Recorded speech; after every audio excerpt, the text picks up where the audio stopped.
Fala galera, hoje nosso encontro é aqui em mais uma videoaula. Hoje nós estamos na nossa 12ª videoaula. Hoje a aula será sobre proteínas. E aí, para quem está se perguntando, mas o que ela está fazendo aí com tantas massinhas? Por exemplo, essa aqui que está na minha mão.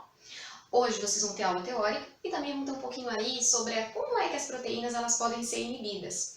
Para isso, se vocês tiverem massinhas como essa de modelar, vai ficar muito mais fácil o entendimento. Então olha só, lápis e um caderno na mão. Vai estar aí mais uma videoaula para vocês. Roda a vinheta.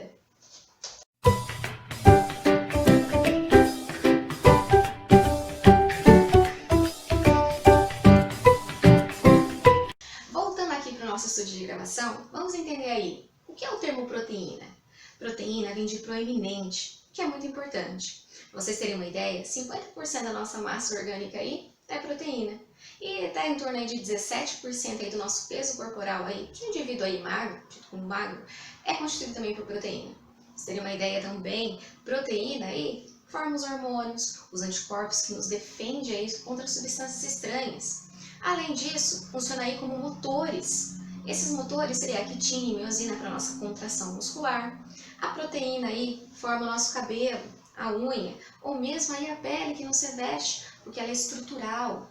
Além disso, funciona aí também como enzima, que são os catalisadores biológicos. Para quem não sabe, uma reação com uma enzima pode acelerar aí cerca de 100 milhões de vezes uma reação biológica.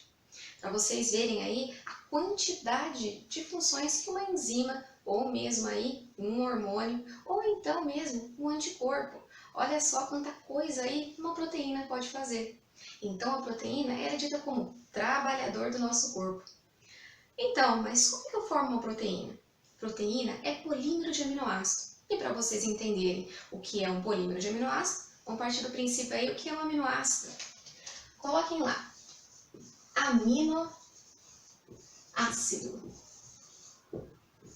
Quebrando a palavra aí aminoácido, o amino vem aí do termo amino, que é o NH3. Ou a gente pode colocar como NH2, porque na hora que ele se ligar de fato ao carbono alfa, que vocês vão ver daqui a pouquinho, né? Ele tem esse formato NH2. Então aí tem um grupamento amino, um aminoácido, e também tem um grupamento carboxila, que é o COOH.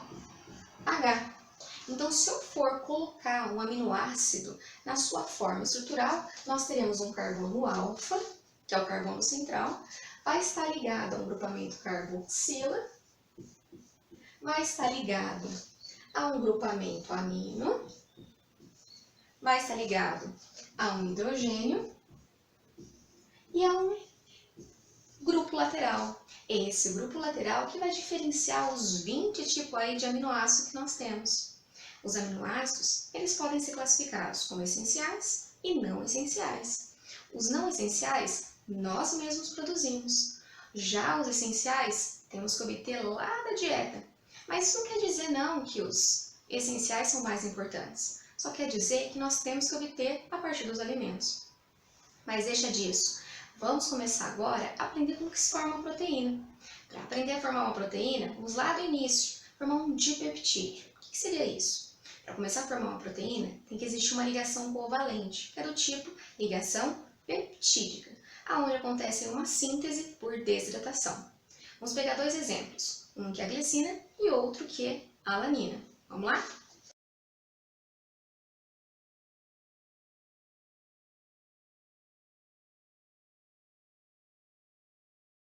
Prontinho, foi feita a molécula de glicina e de alanina. Como é feita a ligação peptídica? A ligação peptídica é uma ligação covalente, no qual acontece uma desidratação. E ela sempre é feita com um grupo carboxilo de um aminoácido com um grupo amino do aminoácido seguinte. Então, olha só, vai ser pego a hidroxila desse grupamento carboxilo com hidrogênio do grupamento amino, com a perda de uma molécula de água. Aí, for colocado aqui, a ligação vai ficar assim.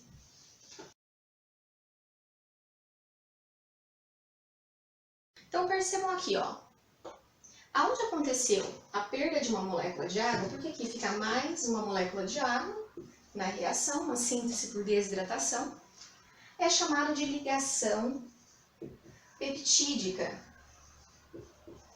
Aqui formou um dipeptídeo. O que seria isso? A junção de dois aminoácidos.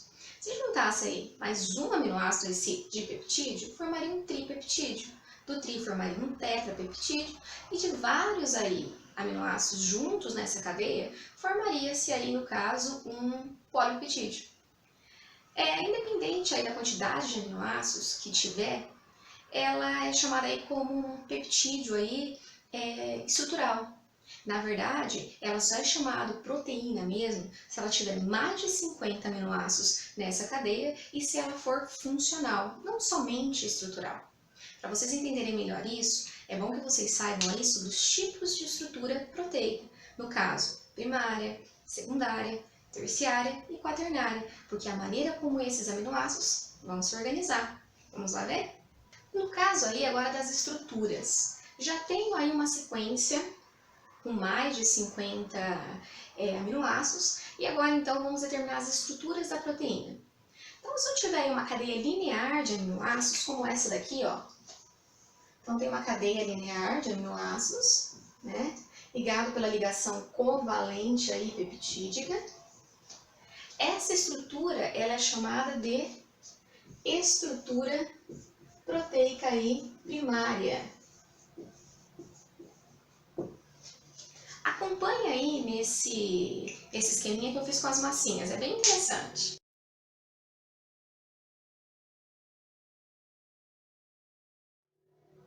Viram só? Então uma sequência de aminoácidos, linearmente, enfim, formada aí pelas ligações covalentes peptídicas, formou a estrutura primária.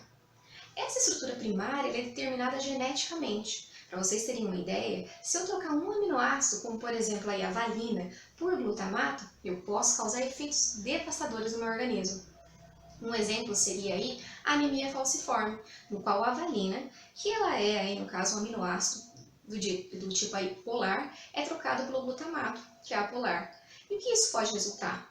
Muita coisa. No caso, a hemoglobina pode se transformar numa foice. Aí é por isso que é chamado de anemia falciforme. Vocês vão aprender isso em outras videoaulas. Aí essa cadeia aqui, né, dita como estrutura primária, ela pode se enovelar, criando as famosas pontes de hidrogênio. Aí pode criar uma alfa-hélice, que foi a primeira a ser descoberta, ou uma folha beta preguiada. No caso aí da folha hélice, ela é formada aí pelo grupamento amino de um determinado aminoácido, juntamente aí com o grupamento carboxilo do quarto aminoácido da sequência, aí formando uma estrutura em espiral. Observem aí o esquema.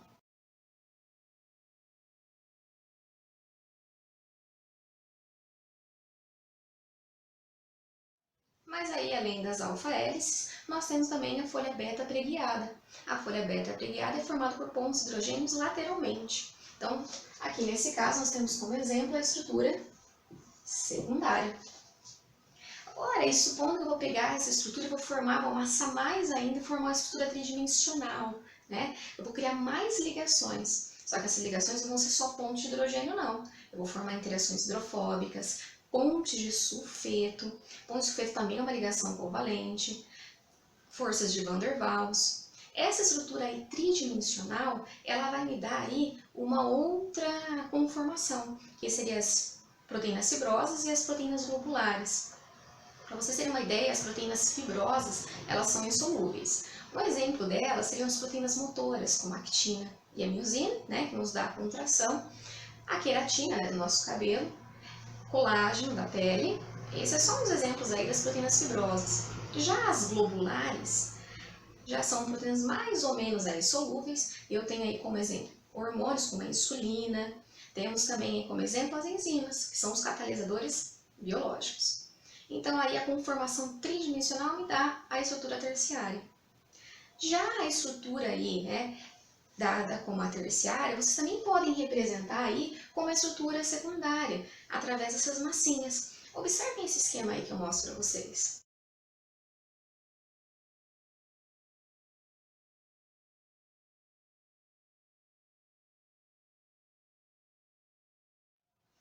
Interessante, né? Agora, um último exemplo seria a quaternária. O que seria a quaternária? Na verdade, a quaternária não é só uma fita aqui, no qual eu novelo e vou novelar cada vez mais. Não, aqui vão ser mais de uma fita. Então, seria 2 ou mais cadeias polipeptídicas. No caso aí, eu tenho como exemplo a hemoglobina, aquela que transporta o oxigênio no nosso corpo. Ele é formado por 4 cadeias polipeptídicas. E essas 4 cadeias polipeptídicas aí me dá a estrutura alfa. Aí, né, será que essas proteínas elas podem sofrer aí uma mudança na sua conformação a tal ponto que elas podem simplesmente parar de funcionar? Sim, ela pode ser influenciada por sua temperatura. Por exemplo, quem já fritou um ovo? A albumina, para quem não sabe, é uma proteína globular, ela pode perder aí completamente a sua função. A albumina é aquela parte da clara do ovo, que é viscosa, enfim, praticamente transparente. Se vocês fritarem um ovo, vocês vão perceber que fica branco. Tem como desfritar o ovo? Quem respondeu que não é lógico, não tem como desfritar um ovo. Então quer dizer que essa desnaturação não tem como voltar. Perdeu a função. Viram só que existe fatores como a temperatura que podem simplesmente acabar aí com a função de uma proteína. Aí um outro exemplo também é que as proteínas elas podem ser influenciadas. Por exemplo, existem aí cofatores que podem aí estimular, né? No caso aí só no caso esses cofatores podem dar função à proteína. Os cofatores eles podem ser íons metálicos como cálcio, magnésio, ferro, ou mesmo também podem ser orgânicos, né? Compostos orgânicos como as vitaminas. Ali, no caso do exemplo que eu vou mostrar para vocês, observem como um cofator pode alterar aí a função de uma proteína e aí permitindo que ele se ligue aos seus ligandes.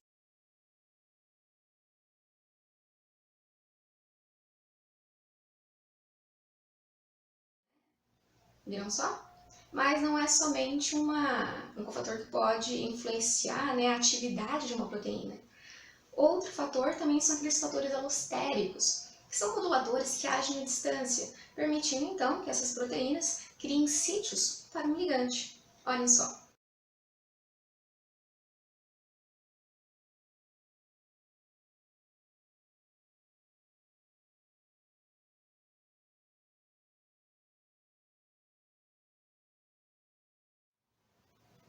Além dessas substâncias que podem ativar uma proteína, vamos inibir também?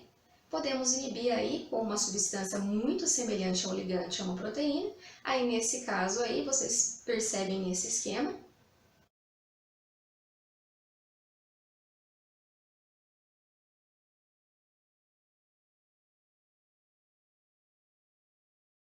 Perceberam, né?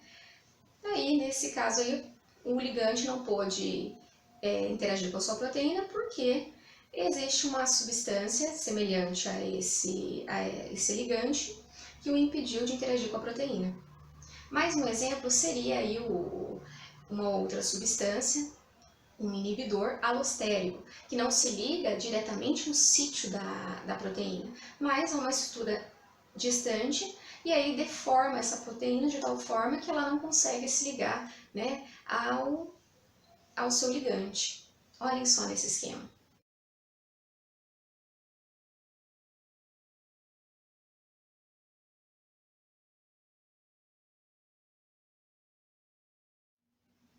Então viram, né, a quantidade aí de informações aí que vocês podem obter a partir das proteínas? Muito bom, né? Então se vocês gostaram da videoaula de hoje, não esqueçam, né, dê um like aí, também se inscreva no nosso canal e ative o sininho aí para acompanhar as nossas próximas videoaulas. Até lá!